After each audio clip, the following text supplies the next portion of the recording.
Let us chant the first 10 verses of chapter 9.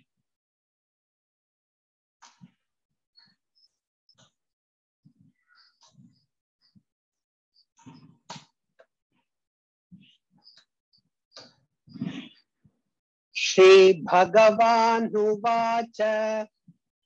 idam tu te guhyatamam pravakshyamyana suyave jnanam vijnana sahitam yajñātvā mokṣyase shubhāt raja vidya raja guhyam pavitramidamuttamam pratyakshavagamam dharmyam susukham kartumavyayam ashraddhadhana purushaha dharmasyasya parantapa aprapya mam nivartante mrityu samsara padmani maya tadamhitam sarvam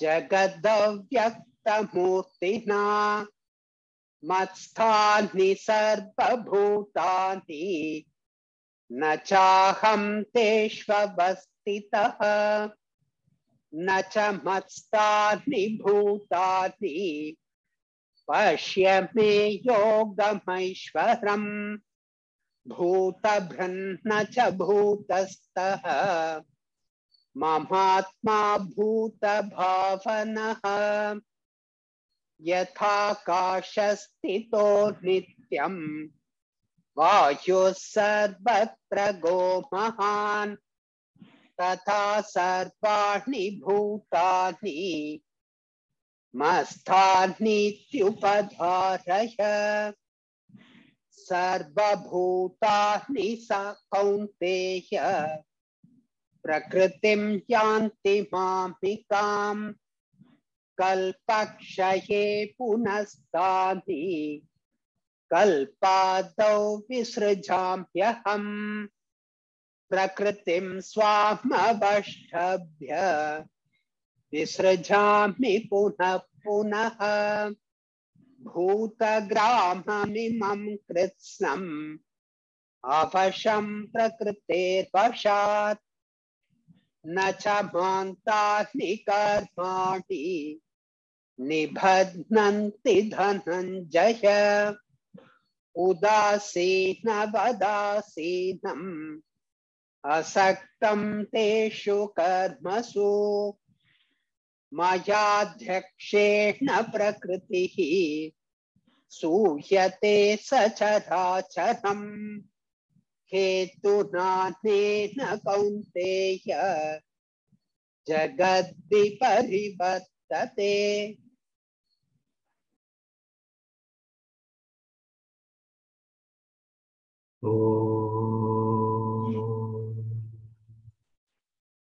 Om Sahana Bhavatu Sahano Bhunaktu Saha Viryam Karavavahai Tejasvinavaditamastu Mavit Vishavahai. Om Shanti Shanti Shanti.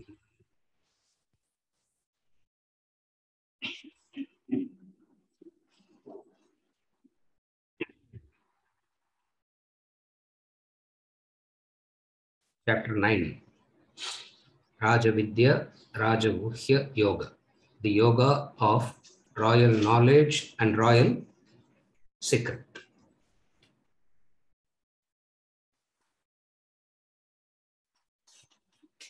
Why it is called royal knowledge and why it is called secret? Secret because how many ever times it is told you don't understand. That is the secret. It's a royal secret. You can hear it again and again and again, still you will not understand. In that sense, it is secret.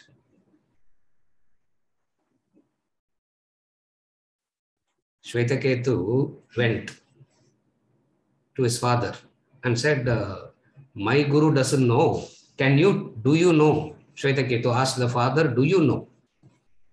And the father said, yes, I know. Tattvamasi Shvetaketu.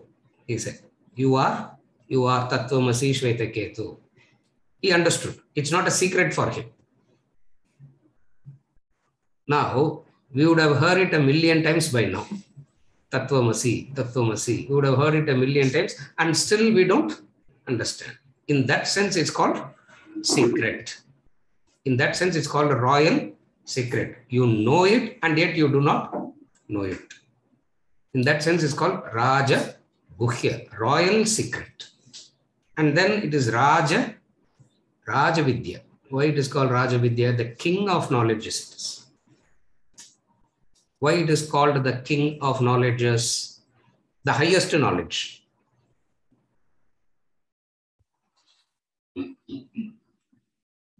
Why it is called the highest knowledge? All other knowledges keeps you in limitation, while this knowledge takes you out of limitation. In that sense, it is the highest. While all other knowledges reinforces the falsities, this knowledge introduces the reality. Again, I repeat, it's called the highest knowledge, Raja Vidya. Why? Because all other knowledge reinforces the falsities are reinforced again. What is false is reinforced again and again and again by all other knowledges. This is the knowledge that takes away the falsities and exposes you to the reality. So first it exposes you to the reality. Even when you are exposed to the reality, it remains a secret. So that is the title. Raja Vidya, Raja Guhya, the yoga of royal knowledge and the royal secret.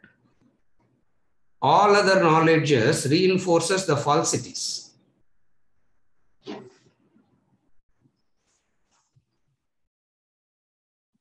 At the physical level, at the body level, the falsity is reinforced by other knowledges. At the emotional level, the falsities are reinforced by other knowledges. On intellectual level also, the falsities are reinforced by all other knowledges. I'll explain this Raja Vidya. Because introduction we gave, last Janma we gave the introduction and then we went on to verse 1. And then last week we tried to introduce, but then universe decided that we should not. Yeah, nowadays they say, no, universe decide. I don't know what is that universe deciding. We don't know, but universe decided that we should not introduce. So now we are going against the universe and we are introducing. Raja Vidya. Why it is called as the highest knowledge? It is known as the highest knowledge because at the physical level, all other knowledges reinforces the falsities. What is the falsity that is reinforced at the physical level? The skin should not get wrinkled at all. The youth has to be maintained. The skin should not get, I don't know, tanned skin should become untanned, or the white skin should get, I don't know, whatever be it. The falsities are reinforced. So all other knowledges exposes the physical inadequacy. How much ever you have it, it still tells you that it's not enough. Emotional. Again, at the emotional level also, something is always inadequate. What is the inadequacy at the level at the emotional level?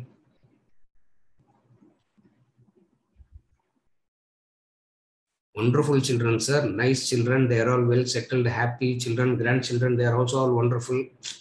But only problem is they don't spend time with me. Only problem is what? They don't spend time with me.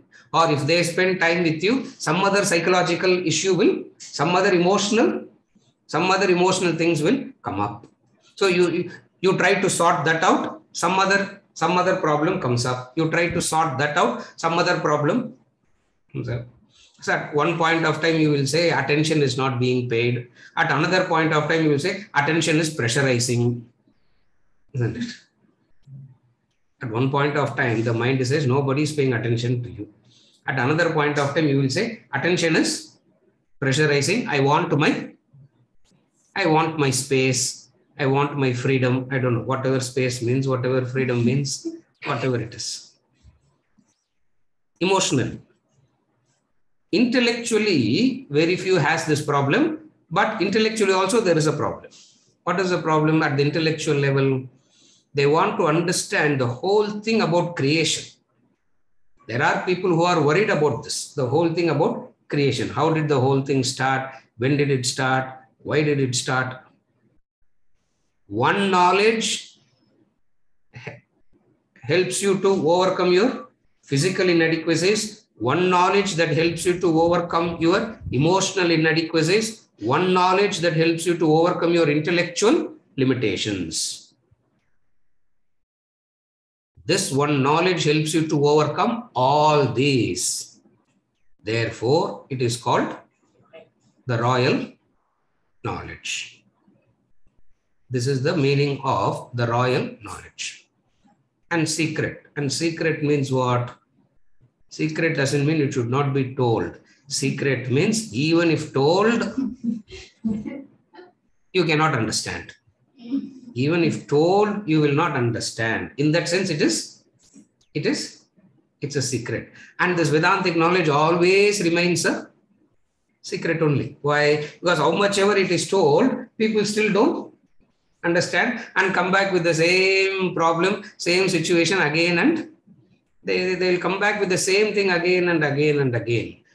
What will the same thing they will come up with? Either a material, physical thing, or an emotional situation, or a intellectual problem. And this creates an agitations. Any problem will create an agitation, and worldly knowledge gives you a solution that temporarily quietens it. 2 weeks later, it comes back again. Here is the knowledge that you gain. He's glorifying his own knowledge. Krishna is glorifying his own discourses. Nobody is glorifying his discourses. So what he is doing, he is glorifying his own discourses. And by calling it as Raja Vidya, Raja Guhya. Why? Because how much ever it is told, it remains a secret. Knowledge sorts out the problem of inadequacy, but any other knowledge temporarily sorts it out. 2 weeks later, 2 months later, 20 years later, it reappears. Are you able to understand the distinction between knowledge and royal knowledge? All knowledge sorts out the inadequacies. But then what is the difference? 2 days later, 2 years later, 20 years later, or 2 janmas later, the problem reappears, resurfaces. This knowledge you gain, it doesn't reappear. Not only doesn't reappear at one level, it takes care of it at all levels. To an intellectual person, it talks about mithya, maya, and all that. To an emotional person, it talks about the difference between love and attachment and educates that person. At the level, at the physical level, it says Agamapayinaha Anityaha. What are you getting worried about? Since it one knowledge that addresses all levels of human inadequacies, it's a royal knowledge. This is the introduction to the title, Royal Knowledge and Royal Secret, which we have done already. And then we went on to verse number 1, and we stopped in verse number 1. In verse number 1, since it is a royal knowledge, since it is a royal secret, you got to have a qualification to know this. You got to have a qualification. Because of this being of the highest nature, you need a qualification. And what is the qualification? Anasuya. one who does not cavil. This is the adhikaritvam. This is the qualification required to gain this knowledge. One who does not cavil. And what is cavilling means? Even the virtues will be seen negatively. That is cavilling. Even in a virtue, you will know how to find a fault in a virtue. That is called cavil. With this attitude of cavilling, what will happen? You will not be able to receive this royal knowledge, royal secret. Therefore, he says, do not. He is not saying do not cavil. Since you do not cavil, Arjuna, I will teach you this. Carefully follow. He is not saying do not cavil. He is saying, Arjuna, you are not a person who cavil. And what is anasuya? Anasuya means finding fault even in the virtue, you will find fault.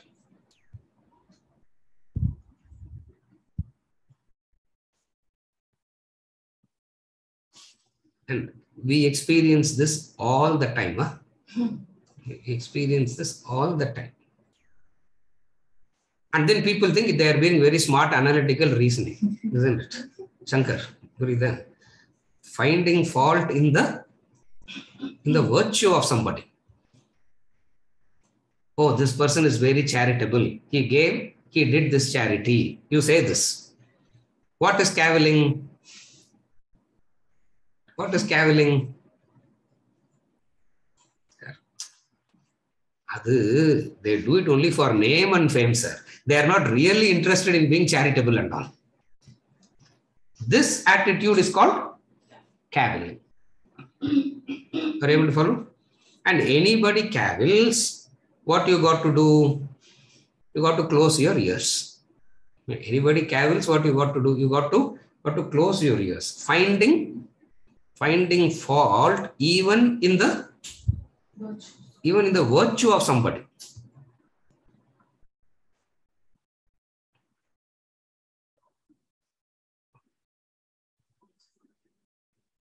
This person has worked hard, worked and made a lot of riches. It's a virtue. What is finding fault in that? That's black money, sir. All are black money. Oh, all, not a single rupee came out of in a righteous way. All unrighteous method. What is anasuya? Find the ability, a unique ability the human being has. What is the unique ability of a human being? To find unrighteousness in righteousness. In a virtue, you will find a fault.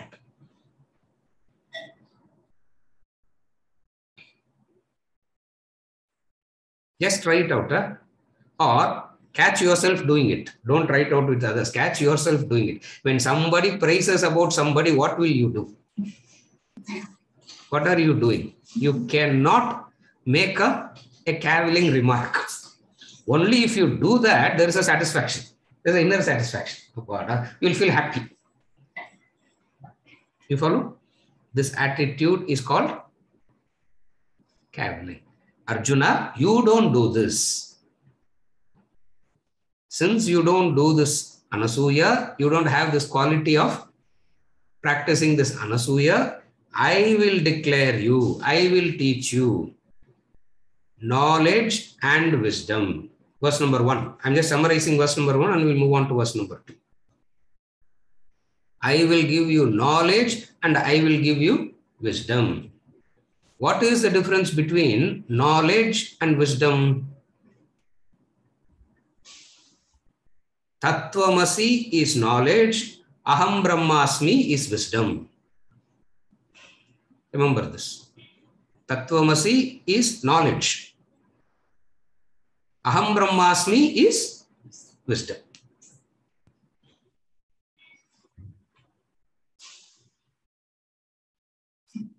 There is God is knowledge. I am God is wisdom. Understand the difference. A very simple difference. That's all. It's not complicated at all. Or at least lecture kudukarthukku it's not complicated, Srikanth. Yeah. It's easy to give a lecture on. So what is the difference between knowledge and wisdom? Knowledge is that which you knowledge is information, wisdom is digested knowledge, etc. You can, all that is very, all the definitions is not helping us in any way gaining, moving from knowledge to wisdom. So what is the difference between knowledge and wisdom? There is God is knowledge. There is God is knowledge. I am God is wisdom. Tattvamasi is knowledge. Aham Brahmasmi is wisdom. A virtual repetition of the 7th chapter. I remember when we did it, when we did the proper introduction, not that we did a wrong introduction today. When we did an elaborate introduction to chapter 9, we said it's going to be almost a repetition of what we heard in chapter 7. It's going to be a repetition of what we heard in chapter 7. In chapter 7 also he said, I will give you knowledge and I will give you wisdom. How can wisdom be given? Knowledge alone can be given. Wisdom cannot be given. And yet here he says, wisdom can be. I will give you knowledge and I will give you wisdom. The process of knowledge converting into wisdom is through questioning, analyzing. By questioning and analyzing, knowledge gets converted into wisdom.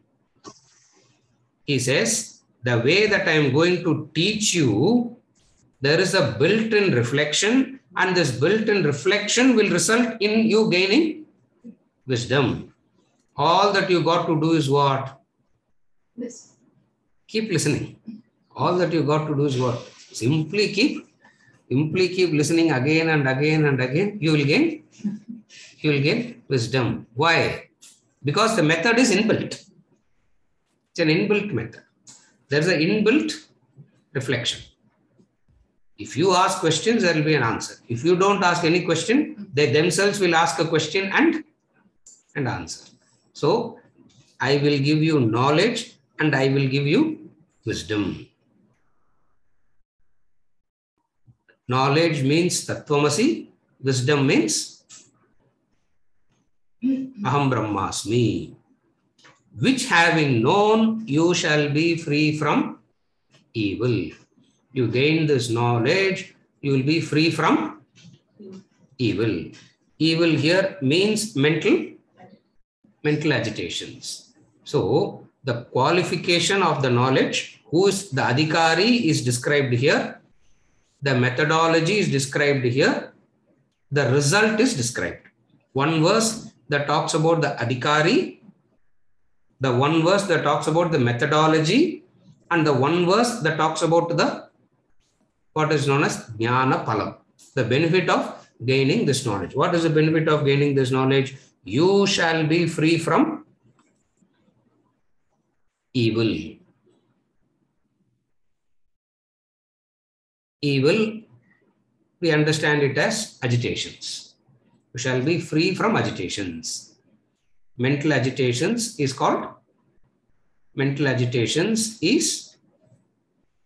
evil. Therefore, idam tute guhyatamam. That's how verse number 1 started. To you who does not cavil, I shall declare the greatest secret, knowledge together with jnanam vijnana sahitam. With knowledge, and I will give you knowledge and I will give you wisdom.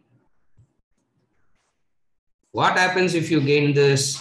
What happens if you get it? You shall be free from evil. So what is the adhikaritvam to gain the knowledge? Do not cavil, anasuya. Anasuya is for finding fault. If you have the tendency of finding fault, you will start finding fault with knowledge also. If you have the tendency of finding fault, you will start finding fault with the knowledge.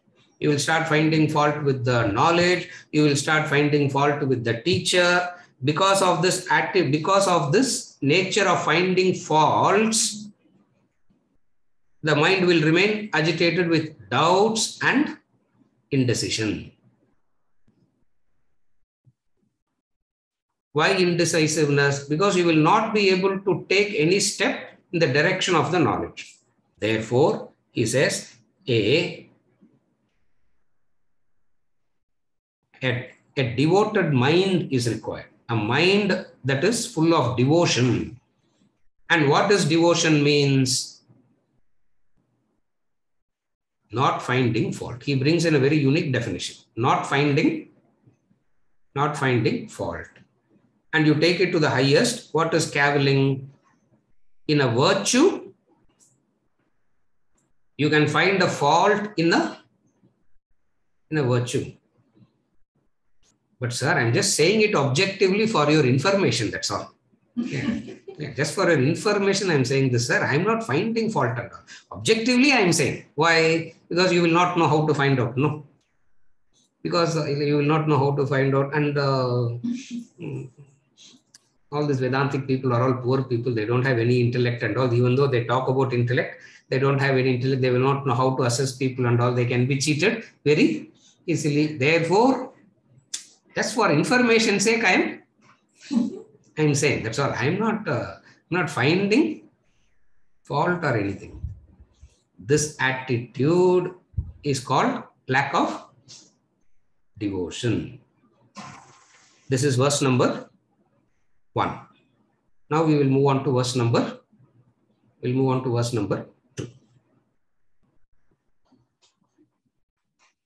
Raja Vidya Raja Guhyam Pavitramidamuttamam Pratyakshavagamam Dharmyam Susukham Kartumavyayam. Raja Vidya Raja Guhyam Pavitramidamuttamam Pratyakshavagamam Dharmyam Susukham Kartumavyayam. The royal knowledge, the royal secret, the supreme purifier is this: directly realizable, righteous, very easy to practice, imperishable. The glory of the knowledge is continuing. What is the glory of this? Glory of this knowledge.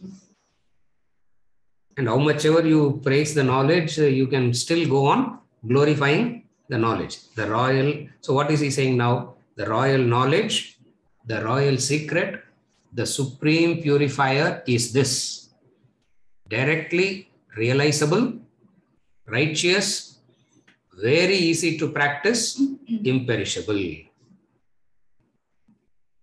Now again, we have come back to Raja Vidya and Raja. Okay. What is this royal knowledge now? Raja Vidya. We saw that already. Just now we saw. So I'm not going into the best knowledge, the highest knowledge. Raja Vidya also because lot of kings were practicing this knowledge. Lot of kings were practicing this knowledge. Okay.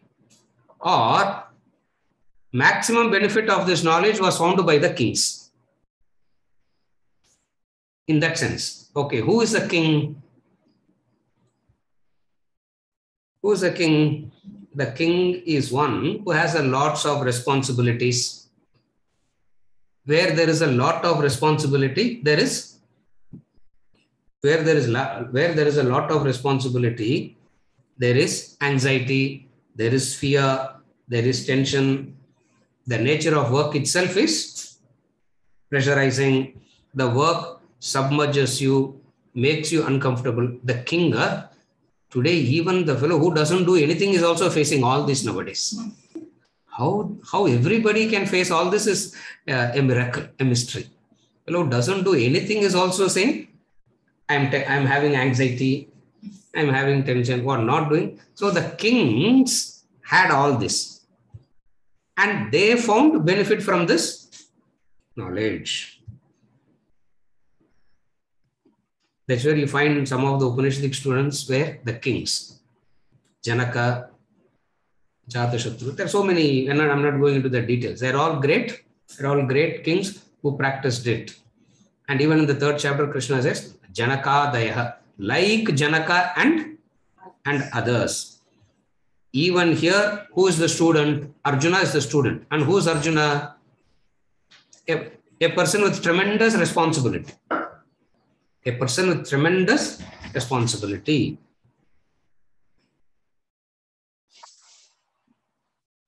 People who accomplish great things have benefited a lot from this knowledge.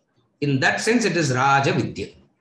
Even though it is applicable for everybody, the direct benefit of it is known to them faster, quicker. Why?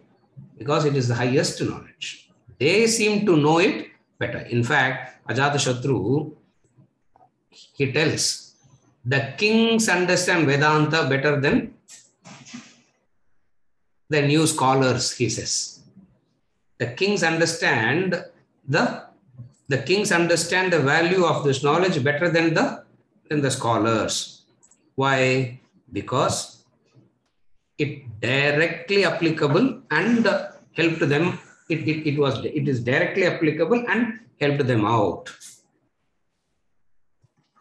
What is the knowledge? Knowledge means it should reveal a fact. Knowledge should not reinforce ignorance. Again, I repeat. Knowledge means it should be a revealer of a fact. Knowledge doesn't mean reinforcing your ignorance. That is why all other knowledges, we don't call it as knowledge at all. And this knowledge is called as knowledge. Why? Because knowledge means it should reveal a truth. Then only it can be called as knowledge.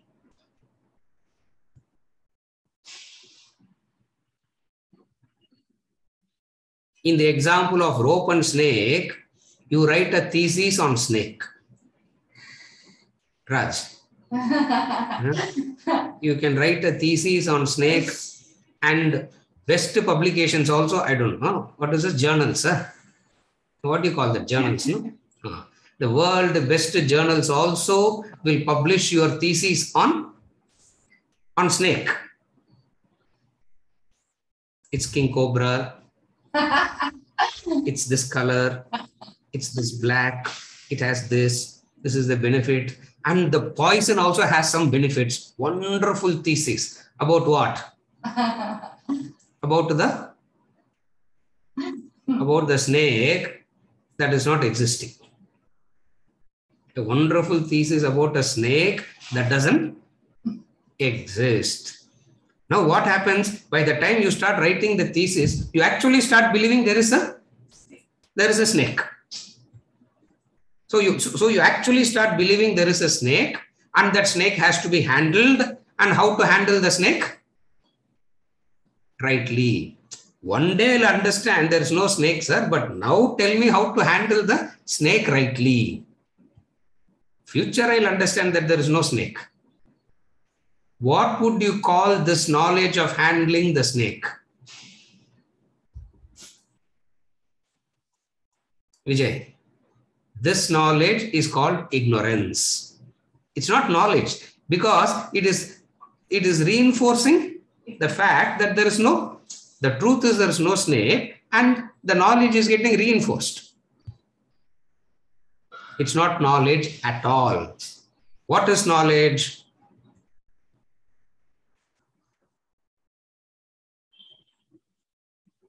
What is knowledge? In the thesis, you say it's a king cobra. What is knowledge? It's a rope. What is knowledge? It's a rope. It's black in color. It's a rope. This knowledge is very boring, no? The thesis on snake is very interesting. The thesis on snake is very interesting because you can put Facebook post, you can put Twitter post, you can put reels, you can make. Yeah, reel. Yeah. Beautiful Tamil word, reel. Yeah, yaar adu reels nu vechangalo therilla. Illa reel nale enna artham? Srikanth, reel nale dupe danna. Reel nale dupe da. Adu reels nu vechi adukku technology la vera pottu you have to make reels, sir, and reels is what is popular now. Natha solradhu. Reels. Nalla reel udrampa we say, isn't it? Nalla illa adu or technology. Ipo technology மூலியமா you have to create a reel, and everybody is asking, and people ask me also, sir, when are you when can we make reels with you also, Anshu? Reel nale it is reel. You understand? No. Oh, you can make reels on the snake. Ultimately, what is knowledge? It's a rope. You don't say there is no snake.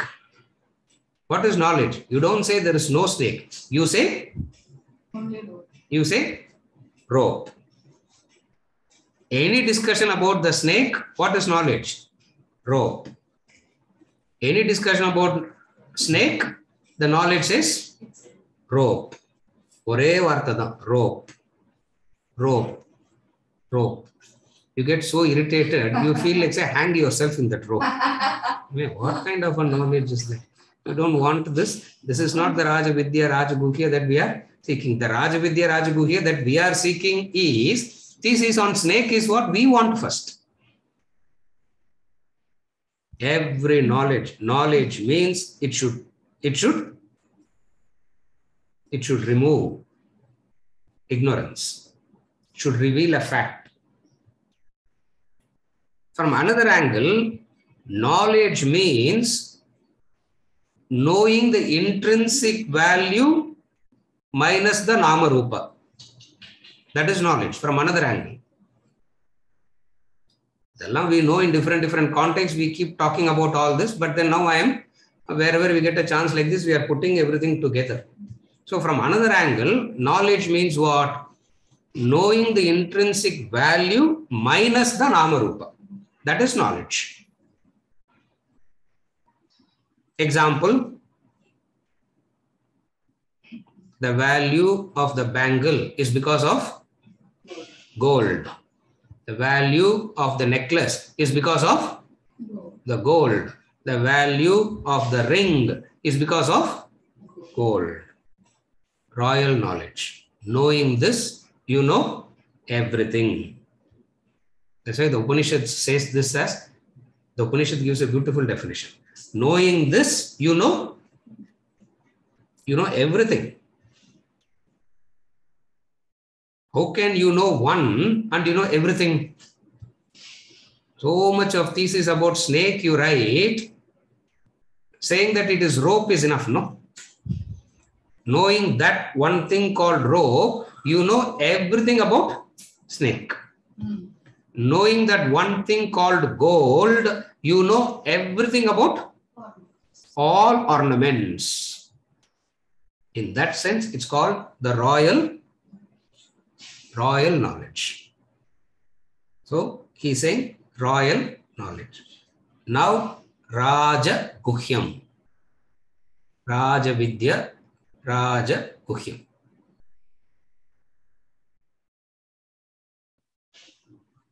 When we started, we gave some definition of Raja Vidya. No, I don't remember what we gave. Whatever comes impulsively, we keep saying, I think.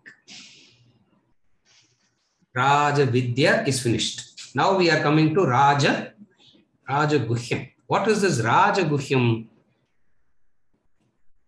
It's so secret because many lifetimes of purity and nobility is required to reveal this. It just doesn't reveal itself like that. It's secret. It just doesn't reveal itself like that. It's so hidden. It means that much of work and effort has to be done to take it out. That's what he said. Verse number 19, chapter 7.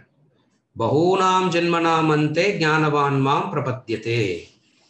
Bahunam janmanam means many lifetimes of purity and nobility of mind. So secret because two things is required. What are the two things? Bahunam janmanam. At the end of many births, that is one. Second that is required is you need a noble mind. You need a pure, noble mind. Not the mind that is corrupted. Not the mind that knows how to find fault with everything. Not the mind who thinks I am right, rest are all wrong. That mind, for that mind, it will remain a secret ever. So, Raja Guhya, greatest of all secrets. Not many know it. Greatest of all secrets, and not many know it. Those who have known it, how did they know? How did they know? Purity.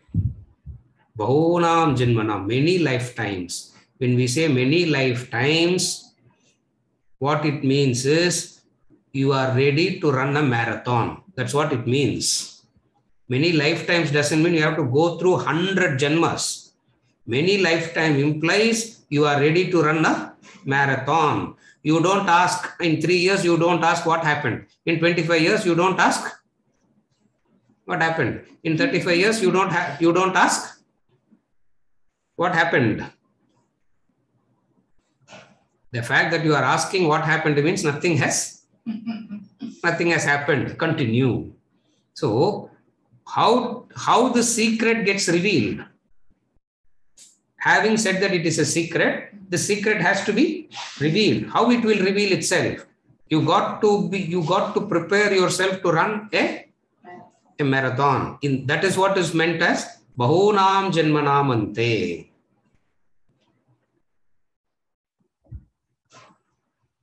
Long time effort is required.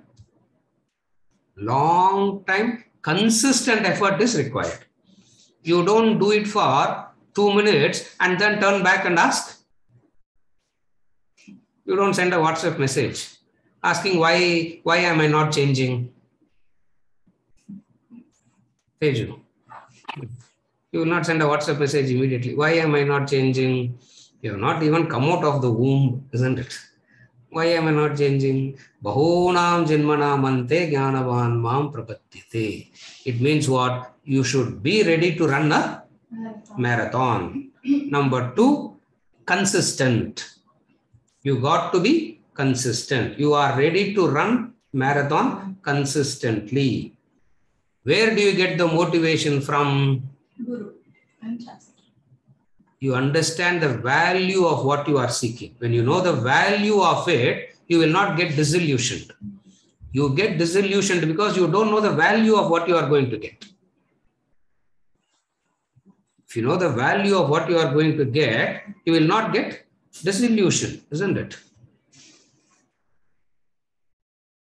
You know the value of getting an IIT degree. Therefore, you start from standard 6, no? When we were in school, they started from standard 9. Previous generation, they right after the 12th only they'll go. So in where we started from standard 9. Now they have started from standard 6. Another 10-15 years later, they will start from womb itself, I think. Yeah. Yeah. Those IIT institutes will come and start brainwashing you in the womb itself. Why? And why are you going through it? Because you know the value of it. When you know the value of it, you are willing to be consistent and you are willing to run a marathon.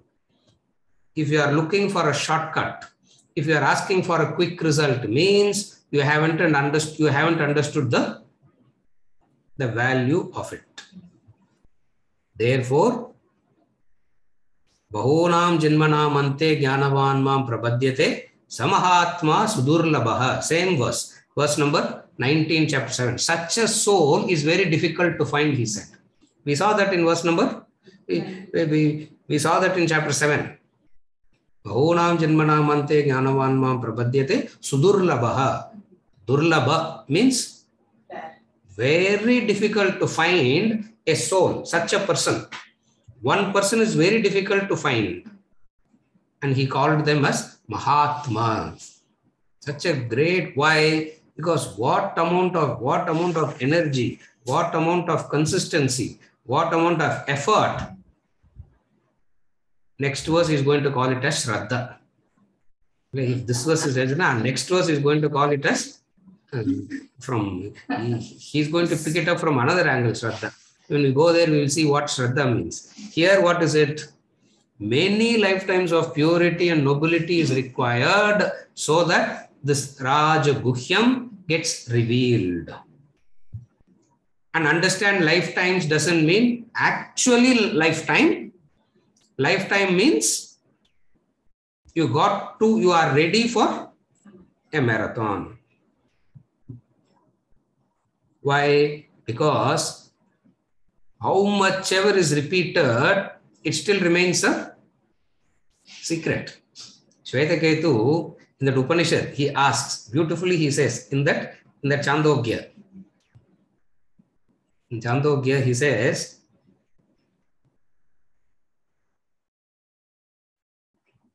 famous mantra of Chandogya. Sarvam tat satyam sa atma tattvamasi shvetaketo. This is the mantra. Beautiful mantra. Sarvam tat satyam sa atma tattvamasi shvetaketo. Shvetaketu says,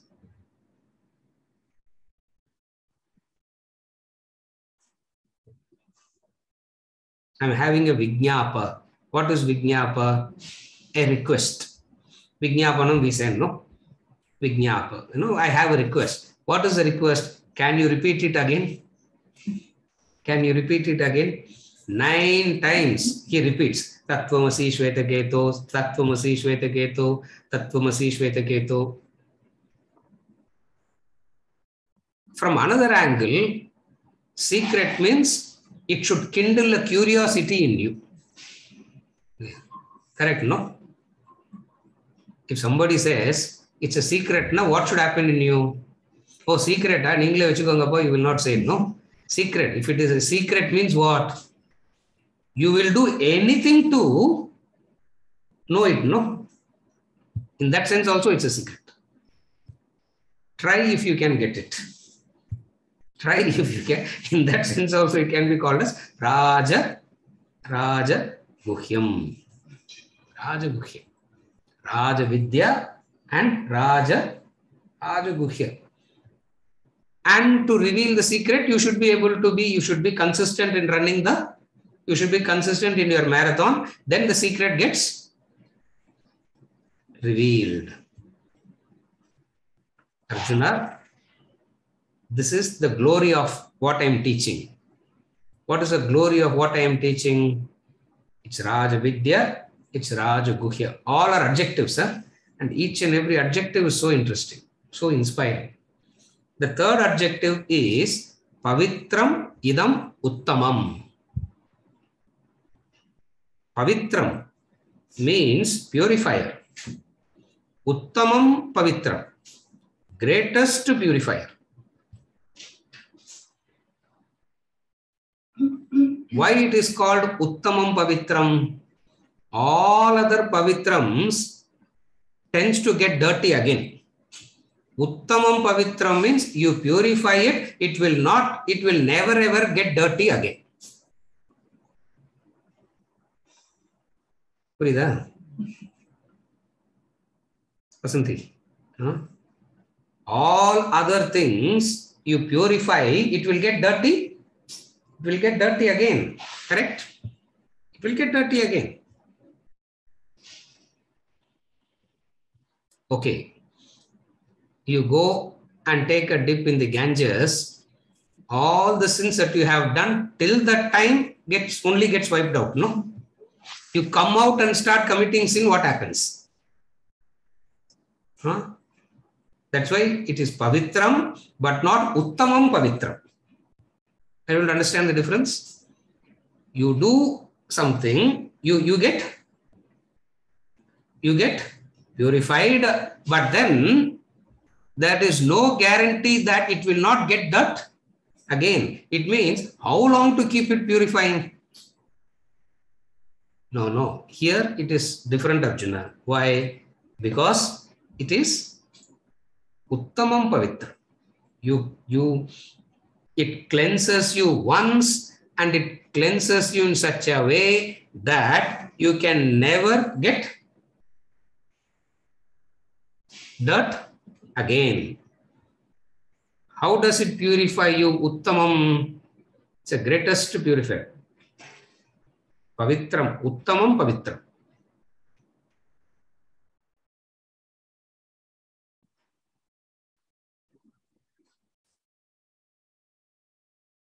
In dream, there are so many dream problems. In a dream, there are so many dream problems, correct? And then you can find a solution in the dream to a dream problem. Are you able to follow?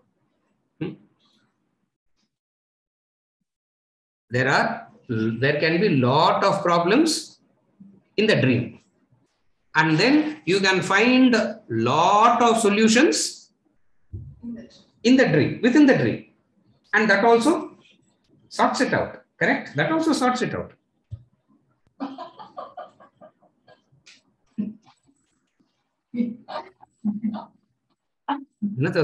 Uttamam Pavitram Uttamam. What does Pavitram Uttamam means? Wake up. Wake up.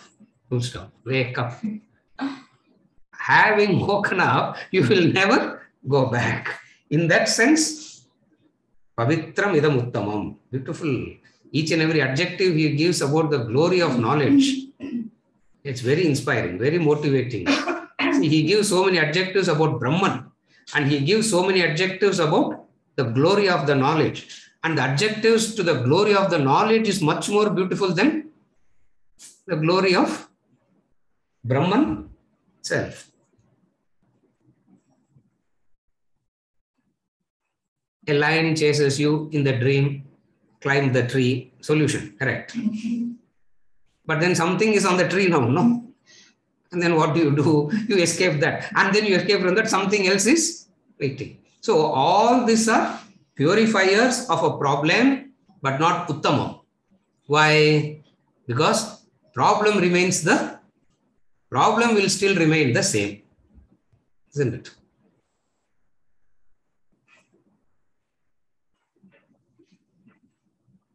Without the bullock cart also the human being was agitated.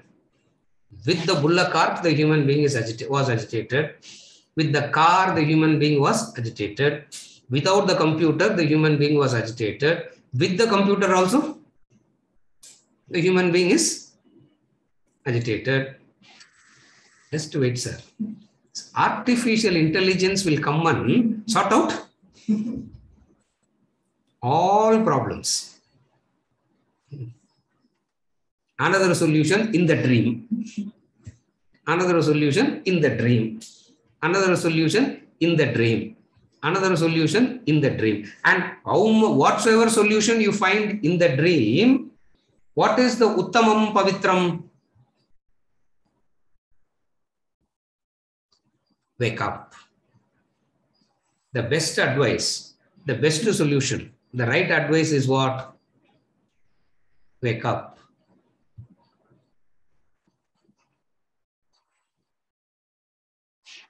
Only solution is what? Wake up. Greatest purifier, because it puts an end to the kartrutva, bhoktrutva. The ego is put an end. In that sense, it is purifier, because problem exists only as long as the ego exists. You cannot have a problemless ego. Don't try that. Don't you ever try for a problemless, free, pure ego. Don't try that. For ego means? Problem. Ego means problem. Ego means bondage. So, Uttamam, what is Pavitram here? Not purifying it. Why? Because how much ever you purify it, it will get dirty again. It will get dirty again. It means you have to find a method of purification where you do it and you don't get dirty at all.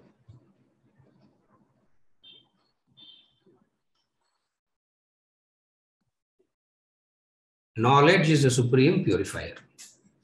How knowledge is a supreme purifier? Because it reveals. What does it reveal? Wake up. Wake up. In the dream, you can find many solutions. And whatsoever solution you find in the dream, it's still part of the same problem only. Then the fourth adjective. What is the fourth adjective? Pratyaksha. It is directly realizable. What is the word he uses? It is directly realizable. Directly realizable means what? Directly realizable means it can be known now. It can be known here, and the way in which you will know it is so complete, like Pratyaksha. Okay. You are not seeing me, you are only looking at your screen. Correct? Yeah, you are not looking at me, you are looking at your screen. On the screen, there are 5 windows, one window, isn't it? There is the screen. In the screen, there are 5 windows. In that 5 windows, one window will be here. Now, forget about that. Now, when you are looking at the screen, how clear is the knowledge to you that you are looking at the screen? How clear it is? It's complete. It's perfect. It's complete. You don't have any sort of doubt whatsoever. Correct? It's called directly realizable. Pratyaksha.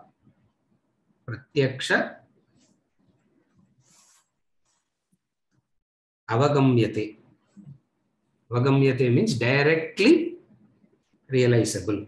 That by which you come to know directly, meaning you can see it for yourself, the knowledge is functioning and it is giving its result.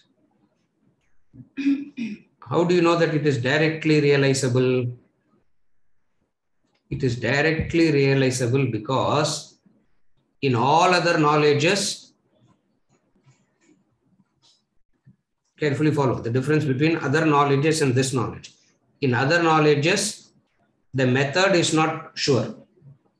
In order to get something, a few things are required. No, you need a method and you need a result. Method means the way of doing it. How to do. So whenever you are asking how to do, You are asking for a method. So in all other knowledges, how much ever you do, you can never be sure of the method.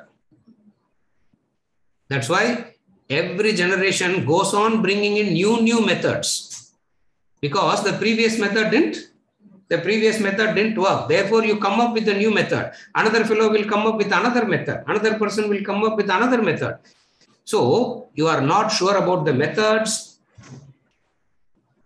The results don't come. This is the result of other knowledges. This is the result of other knowledges. In this knowledge, the method is clear. The result is also very clear. Again, I repeat. In this, the method is also clear. The result is also clear. What is the method? What is the method? Jnana yogena sankyanam karma yogena yoginam. The method. The method is sure. The method is clear. Okay, jnana yogena karma yogena yoginam. If you don't understand it as karma bhakti jnana yogas, shravana, manana, nididhyasana, all put together is the method. Nobody will come up with a new method every time. They will go on repeating the same method. Have you ever noticed it? In all other knowledges, no two person will come with the same method. Here, everybody comes with they go on repeating the same method, because there is clarity. It is directly realizable. It means the pratyaksha means the method is pratyaksha. The result is also pratyaksha. What is the result? You start practicing this, you start gaining this knowledge. What was affecting you before stops affecting you now. That's the direct result. What was disturbing you before stops disturbing you. There you know that it is working. There you know it's working. This is called pratyaksha-vagamam. Pratyaksha-vagamam. The fifth adjective, dharmyam. The fifth adjective is dharmyam. Dharmyam is righteous. Dharmyam means righteous.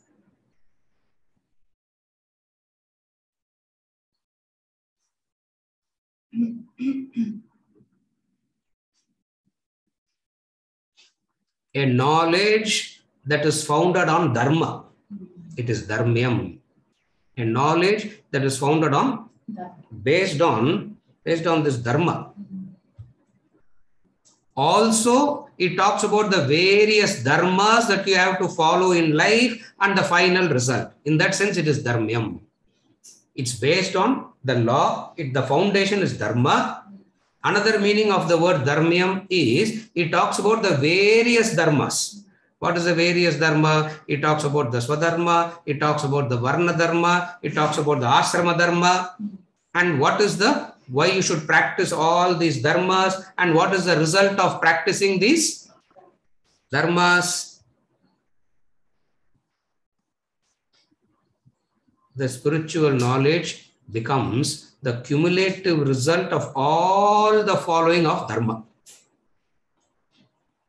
The spiritual knowledge becomes the cumulative result of all the dharmas that you are told to follow. That's why 85% of the time, 90% of the time, the scriptures talk about the importance of adhering to dharma. Most of the time, it will not talk about moksha as the goal. It will always talk about dharma as the goal. Barring the few Upanishads, rest of the books do not talk about moksha as the goal. They always talk about dharma as the goal. Why? Because you start following dharma, the cumulative result of dharma is Moksha. Therefore, you don't have to practice anything for moksha separately. All that you got to do is to practice dharma. In that sense, it is dharmyam, because it emphasizes the importance of dharma. And dharma, we have seen any number of times. Dharma means the law. Dharma doesn't mean moral, ethical principle. Dharma means the law. Dharma doesn't mean moral or an ethical principle. Dharma means the law. Also, it is called Sanatana Dharma, the eternal law. The eternal law. Therefore, it is dharmyam. The sixth one. Susukam kartum. Very easy to directly realizable. Susukam kartum. Susukam kartum na. So easy to. What is he saying? Susukam kartum. So easy to practice. So easy to practice. Where is the difficulty in? What is the difficulty in practicing all this? So easy. Why? Because each and every stage you are guided. There is no blocks. You follow? Each and every stage you are guided. Step by step you are taken. So easy it is. You find it difficult because you don't do the necessary preparatory qualifications, you don't come up with. Because Anasuya you have, Shraddha you don't have. That is because of your problem. But the knowledge is very easy to practice. If you find it difficult to practice, and not because knowledge is difficult, you didn't make enough, you didn't pay attention to the qualifications. But what is the beauty of this knowledge? Susukam kartum. Easy to practice. When you are handheld and taken at each and every step by step, when you are taken, what is the difficulty in that?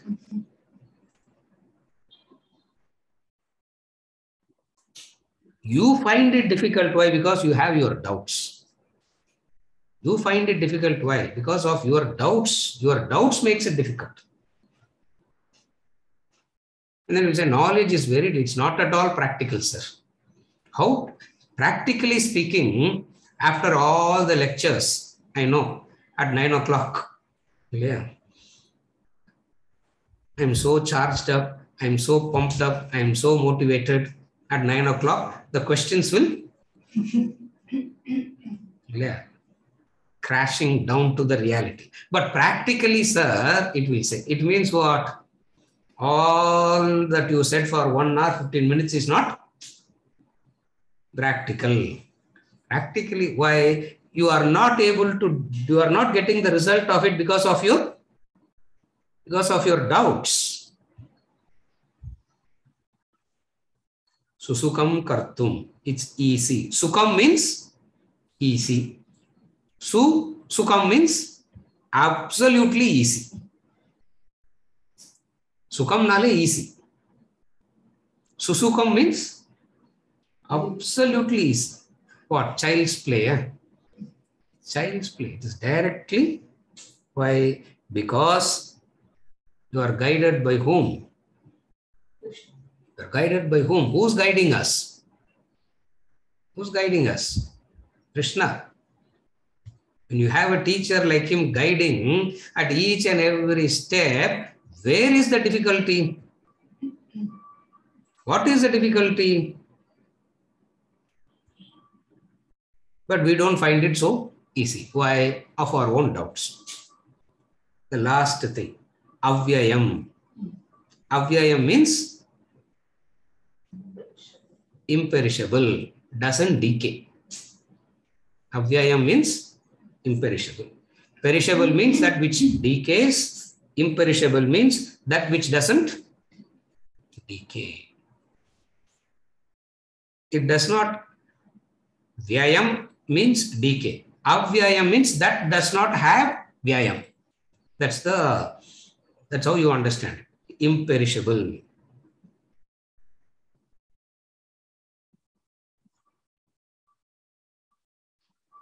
Imperishable because you can never lose it. Imperishable because you have never lost it. In that sense, it is avyayam. Imperishable because you can never lose it. No. Imperishable because you have never lost it. If you say you can never lose it, it means at one point of time you lost it, now you are regaining it. It's avyayam because there is no regaining. Avyayam because it was never lost. Avyayam because it is never lost. From one state, you lose that state and you go to the other state. You lose the waking state of consciousness and you go to the dream state of consciousness. You lose the dream state of consciousness and you go to the deep sleep state of consciousness. You lose the deep sleep state of consciousness and you lose one and gain something. You lose one state and you gain another state, correct? You lose the waking state and you gain dream state. You lose the dream state and you gain deep sleep state. You lose the deep sleep state and you gain waking state.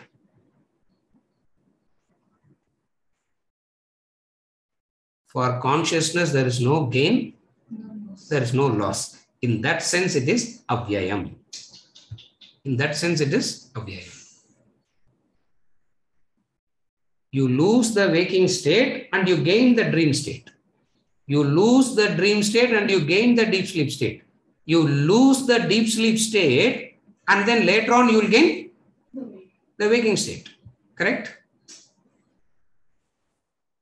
So, you lose one and you gain. This is called vyayam, perishable. This knowledge is avyayam, imperishable. Why? Because the consciousness in the dreams, the consciousness in the waking state is the same consciousness, in the dream state is the same consciousness, in the deep sleep state is the same consciousness without these three states also. Turiyam. Avyayam. The turiyam is avyayam. Again I repeat. The consciousness is the same in the waking state. The consciousness is the same in the dream state. The consciousness is the same in the deep sleep state. Even without these three states, it remains the same. It means the arrival of the states and the departure of the states doesn't make any difference to it. It is imperishable. Avyayam. So to understand the avyayam, use two things. One is the three states and the consciousness. You will understand what is avyayam. The second way of understanding avyayam is the I. The I. First person singular pronoun. First person singular pronoun. I.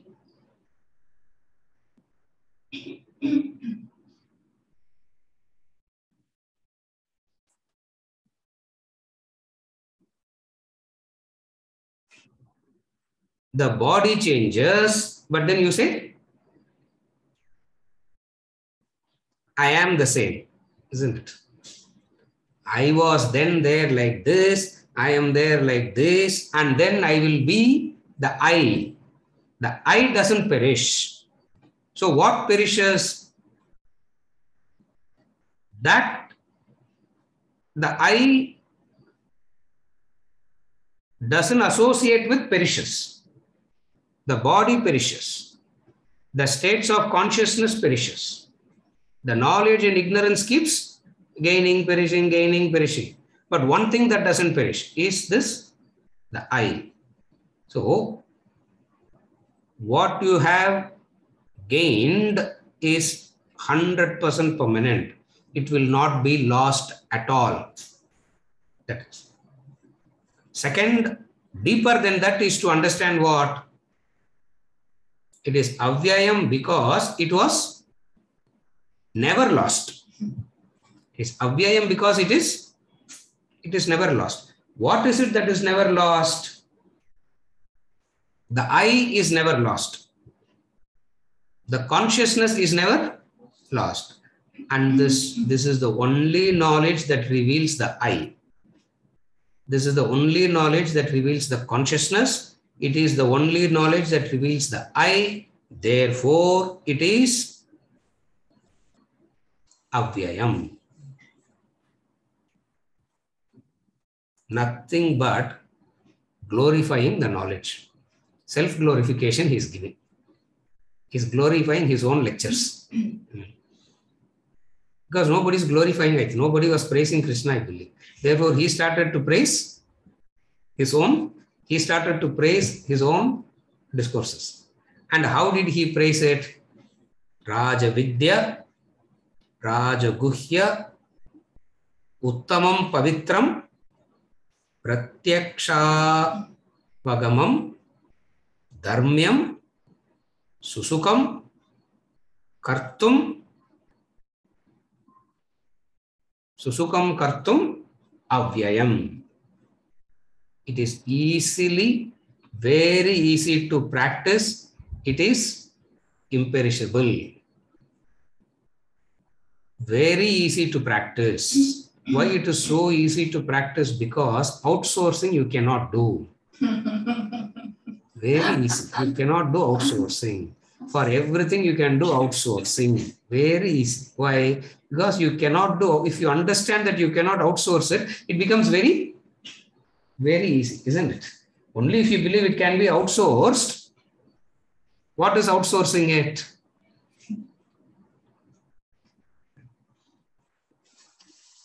Go to the Guru and say, sir, using your mystical powers, why can't you just look at me and change me? That is outsourcing. Yeah, this is outsourcing. Wherever you outsource, it won't work. It's so easy because it works. Very easy to practice because there is nothing in this that is against your conscience, against righteousness. Therefore, it is easy to practice. All others are difficult to practice because something fundamentally in it is against the conscience, against the dharma. Therefore, there will be a difficulty. There will be a pain. Here, it is very, very easy. Why? Because it is in line with the conscience. It is in line with the dharma.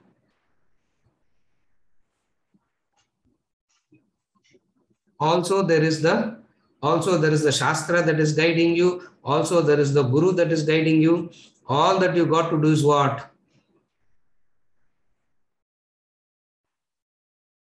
Whatever you are asked to do, whatever you are told to do,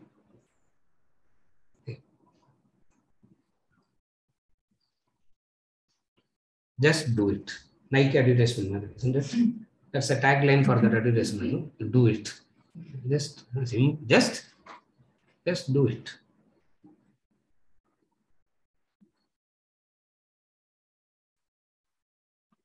What happens? The glory of the knowledge and the result of it is described in verse number 2. Verse number 3, he is going to describe what happens if you don't. What happens if you don't follow this knowledge? Yeah, Jagrade, he's going to say next to us. If you don't follow this, what happens? That is next to us, which we will do next week. For today, Raja Vidya, Raja, Ajaguhya,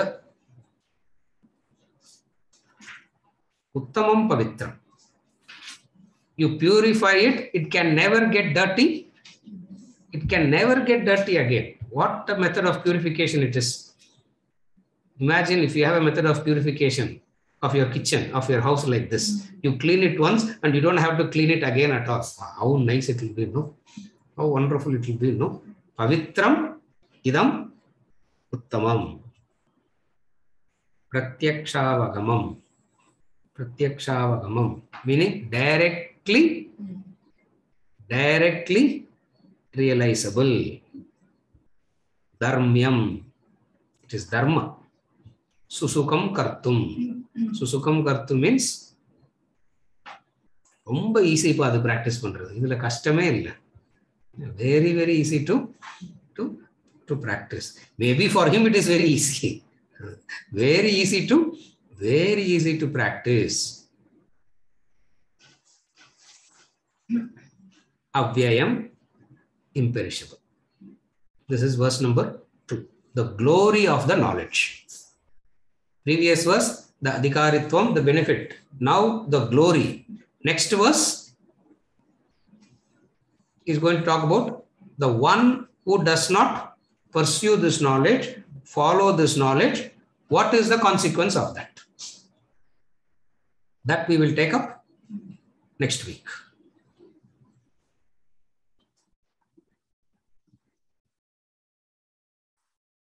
We'll take up clarifications if there are any. Allah has posted. I have posted. Kindly do not miss my question.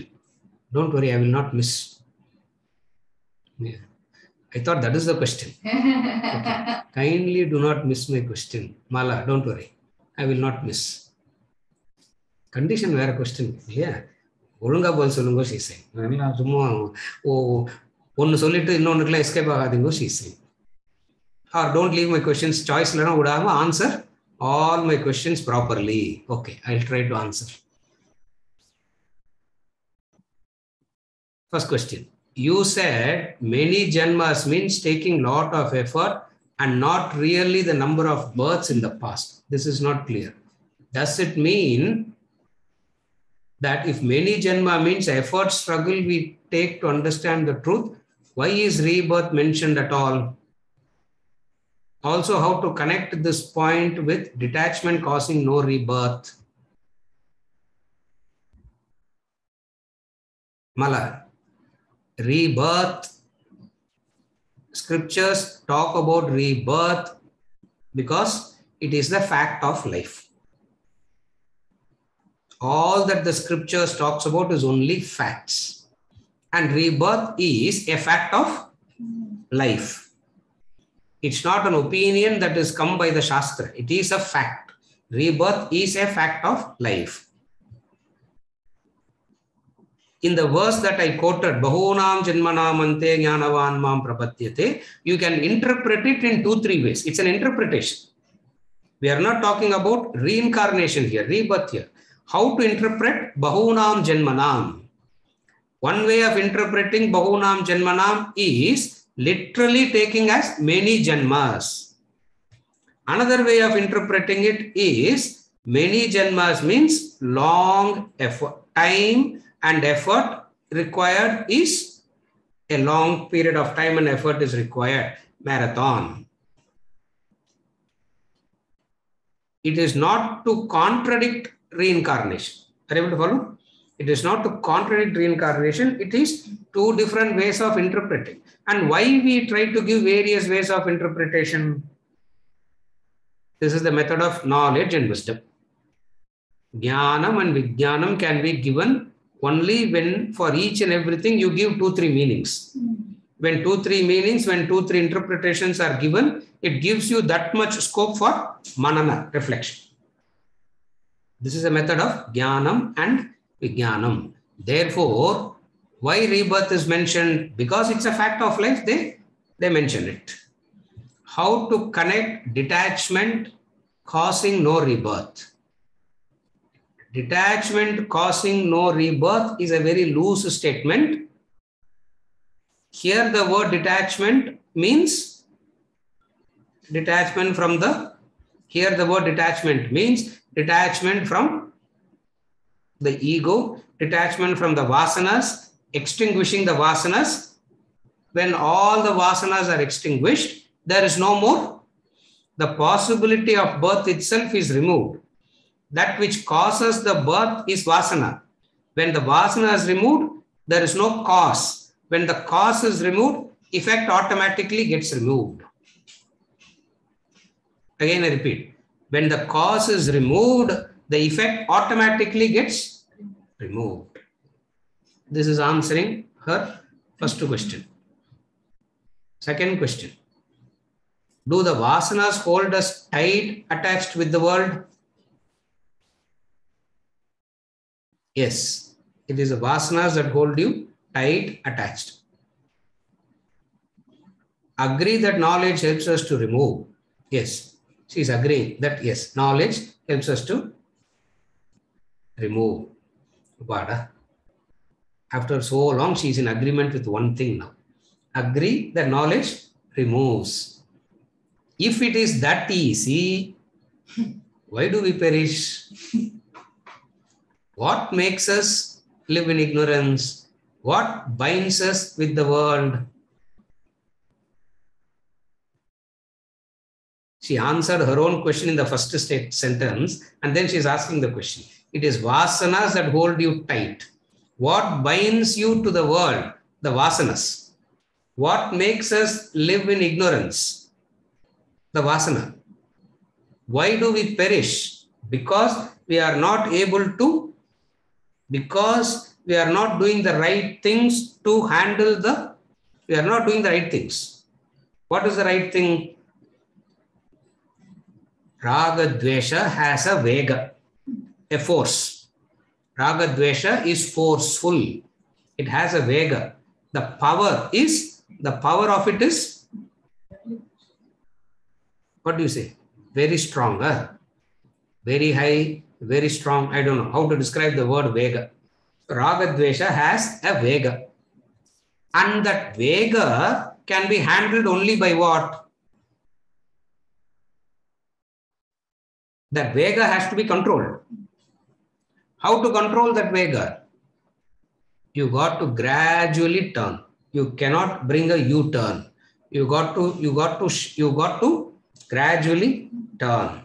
Like the car moving at a high speed cannot take a sharp turn. It has to turn.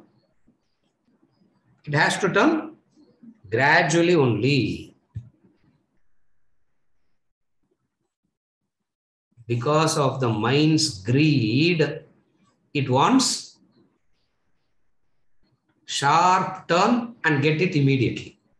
That is because of the mind's greed.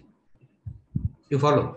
Therefore, if it is that easy, even today he said, no, it's very easy. Yeah. Susukam kartum. It's very, very easy. Kastame illa practice pandrathu. Why? Because you are guided rightly. There is an external guidance in the form of Shastra. There is an external guidance in the form of the Guru. There is an internal guidance in the form of your conscience supporting. Your conscience is supporting. The Shastra and Guru supporting from outside. There is the best internal support. There is the best external support. Then only it is easy. Then only it is easy. What makes us live in ignorance? It makes us live in ignorance. It is ignorance that makes us live in ignorance. We do not understand that. What binds us with the world? What binds us?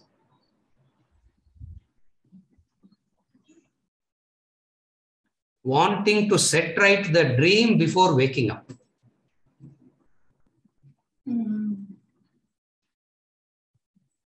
Whoever understands, understands. What to do? Whoever understands, understands. What makes us, what binds us with the world? I will set right everything in the dream and then I will wake up. Is the bondage. What binds us? This is bondage. If you say wake up, what you will say? Yeah, yes, I'm ready to wake up. But let me just let me just keep everything. Because Vedanta only talks about obligations, no, sir. Vedanta only talks about duties and obligations and responsibilities and all that. So I will set right the dream and then wake up. This is ignorance. This is what is binding you to the world. Venkatachalam, are you able to follow? This is what is binding you to the world. Trying to set right the dreams and then telling yourself that you will wake up. So if you say wake up now, you'll say, but how can be very selfish, sir? Waking up now is very selfish, no? What to do? Bahunam janmanam ante jnanavan mam prapadyate samahatma sudurlabha. We go back to that again. Is it okay? We have answered. I didn't miss any question, no, Mala? One miss panniyo? Bada. Because she put a command allam. Yeah. Kindly do not miss any question. No, kindly na. Yeah. I know what that kindly. Yeah. Kindly do not miss any question and nartho. Is it okay? One more question, one more clarification, and then we conclude. Yes. Did she ask why we perish? If it is that easy, why do we perish? So what does she mean by who is perishing? Who is she asking who is perishing? That individual, again and again, they go through the cycle That of body. Punarapi Jananam, Punarapi Maranam cycle. So why do we perish? I didn't understand. Why we perish? Because we don't have the right. Why do we perish? Because we don't have the right knowledge. We go and do the same thing again and again and again. Therefore, we perish. So we mean body. Yes. Gross body. Going through the cycle again and again and again. Perishing means what? Perishing means what? You go through the cycle. Who goes through the cycle? Is the gross body goes through the cycle? Who goes through the cycle? The individual. The individual perishing again and again and again. So the question is about the perishing of the body. Why does the individual go through the cycle again and again and again? You follow? That's the question. I thought answer will clarify the question. Yeah. After giving the answer, she came up with the clarification on the question. Answer yeah. The answer is not clarifying the. Is it okay? Yeah. With this, we conclude for today and we continue with verse number 3 onwards in the next one.